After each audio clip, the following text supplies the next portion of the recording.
కరువును నుంచి రాష్ట్రాన్ని కాపాడే మేడిగడ్డ పునరుద్ధరణపై సర్కార్ దృష్టి పెట్టాలని మాజీ మంత్రి బీఆర్ఎస్ నేత జీవన్ రెడ్డి డిమాండ్ చేశారు. తుమ్మిడిహెట్టి వద్ద నీటి లభ్యత లేకనే గతంలో కాళేశ్వరం వద్ద ప్రాజెక్టు నిర్మాణం చేపట్టారని జగిత్యాలలో చెప్పారు. మేడిగడ్డలో 2 పిల్లర్లు కుంగితే మరమ్మతులు చేపట్టకుండా కేసీఆర్ ను దోషిగా చూపేందుకు జాప్యం చేశారని జీవన్ రెడ్డి మండిపడ్డారు. 2.5 ఏళ్లుగా కాలయాపన చేసి ఇప్పుడు తుమ్మిడిహెట్టిని తెరపైకి తేవడంలో మతలబు ఏంటని రేవంత్ రెడ్డిని ప్రశ్నించారు.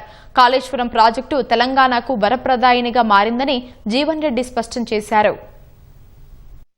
యావత్ తెలంగాణ రాష్ట్రానికి సరిపడేటువంటి ఒక నీరు, ఇటు సాగునీరే గాని, త్రాగునీరే గాని, పారిశ్రామిక అవసరాలే గాని అన్నింటినీ తీర్చే విధంగా ఉంటుందని చెప్పని మేడిగడ్డ వద్ద బ్యారేజీ నిర్మాణం తలపెట్టడం, ఆ దశాబ్ద కాలంలోనే మొత్తం కాళేశ్వరం ప్రాజెక్టు కాంపోనెంట్స్ అన్ని కూడా నిర్మాణం పూర్తి చేసి నీటిని కూడా వినియోగులు తేవడం జరిగింది.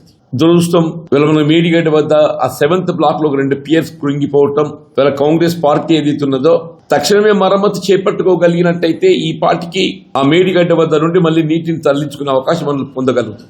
కృంగిపోవడానికి కేసీఆర్ గారిని ఒక దోషికి ఎత్తి చూపాలనేటువంటి ఒక భావన తప్ప నీటి వినియోగంతో మన రాష్ట్రం ఏ మేరకు ప్రయోజనం పొందుతుంది, దాని అవసరాలు ఏ విధంగా వినియోగించుకోగలుగుతాం అనేటువంటి ఒక ఆలోచన చేయకుండా ఈ 2.5 సంవత్సరాల కాలంలో అటు మేడిగడ్డ మరమ్మతుకు మీరు ఉపక్రమించలేదు, చర్యలు చేపట్టలేదు. ఇవాళ కాంగ్రెస్ పార్టీ ప్రతిపాదిత ప్రాజెక్టుగా భావించేటువంటి ఒక తుమ్మిడిహెట్టి కూడా ఏదైతున్నదో నిర్మాణానికి ఉపక్రమించలేదు. 3 బడ్జెట్లు పెట్టిండే అంటే వీళ్ళ ప్రజానీకానికి జవాబుదారీగా మిగిలిపోతాడు. కాబట్టి ఈ 2 సంవత్సరాల జాప్యానికి కారణం వెతుక్కోవాలి. కాబట్టి ఈ 148 మీటర్ల ఎత్తుతో మనం మహారాష్ట్ర ప్రభుత్వంతో ఆమోదం పొందినటువంటి ఒప్పందం కలిగి ఉండంగా దాన్ని 150 మీటర్ల ఎత్తుతో నిర్మాణం చేయడానికి నీ కిషన్ రెడ్డికి బాధ్యత అప్పచెప్తాను. నీ కిషన్ రెడ్డి ఎవరే?